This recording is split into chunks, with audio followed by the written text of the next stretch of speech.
This is Roots. And well, this one started with a packet of rice. Joy and I were getting ready to go into the shop, and there was a man we regularly encounter there. He usually stands outside asking people if they can help him with something to eat. This time around, he looked at me and said, "Hello, lady, please, can you buy me a packet of rice?" And I remember thinking, that's it? Rice? It was such a basic request. And somehow it made it harder to ignore. So we went into the shop.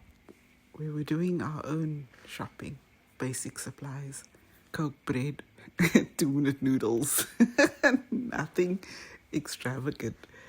And I thought, okay, I'll get him the rice. And then afterwards, actually, I'll get him some bread too. So I put the rice and the bread in the basket. And Joy looked at me. She wasn't impressed at all. "Mom," I knew that tone. "Mom, it's not like we have that much to go around either." And I said, "He wouldn't have asked if there wasn't a need." But she wasn't buying it. I tried explaining. He wasn't asking for a luxury. He wasn't asking for anything extravagant. He was simply asking for rice. And I thought, sure, we can share a little. But Joy was looking at it quite differently. She was thinking about us, about what we've been going without, and the things we've chosen not to buy, and the small sacrifices that have become part of ordinary life. And quite honestly, I didn't really hear her. Not properly. Not then. We went home, and later she sat me down and we had a difficult conversation. And slowly I realized the rice wasn't really the issue. The bread wasn't the issue either. The gifting, that was the trigger. Underneath, it was something much bigger. She was worried about me, about us, about how much we give away when we don't exactly have an abundance ourselves.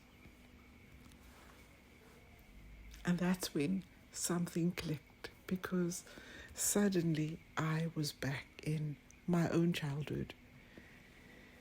I remembered my mom, after we had people over, there would be leftover food, leftover cake, and Mom would carefully divide everything up among the family who visited. And we'd see something we wanted, an eclair, a special cupcake, sisters, something that had caught our eyes. And by the time we asked, it was gone. It had been shared out. And as a child, I didn't necessarily think about the generosity. I thought, but that's mine. Oh, where did it go? or why didn't I get one? And suddenly I looked at Joy and I thought, oh, Joy was me. I understood her. And perhaps I needed to listen more carefully, because she wasn't saying, don't help him. She was saying, Mom, what about us?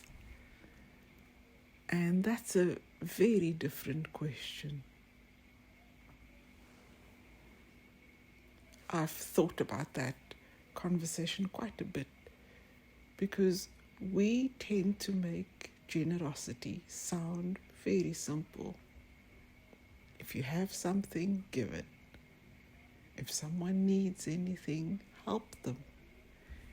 And yes, there is truth in that.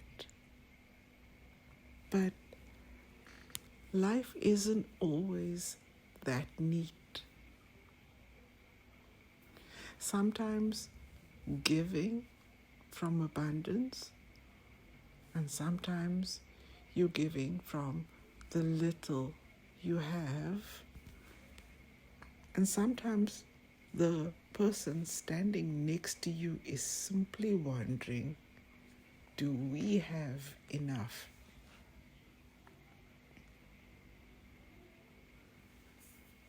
I don't think Joy was wrong, and I don't think I was wrong either. We were simply looking at two different needs. I was looking at the man outside the shop. She was looking at her mother. And perhaps that's what I took away from that conversation. Caring is sharing, but caring also means listening. Sometimes generosity looks like giving. Sometimes it looks like receiving. Sometimes it looks like saying, not today. And sometimes it looks like buying a packet of rice and a loaf of bread. I don't know what happened to that man afterwards.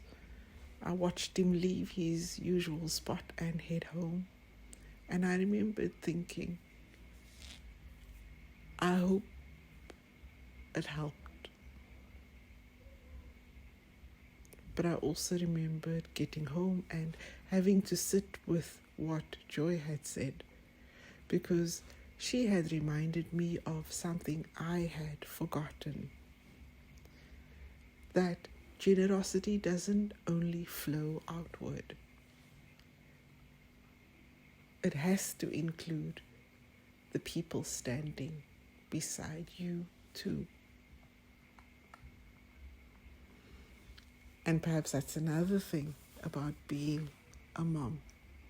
You spend years trying to teach your child how to live, how to care, how to notice, how to share.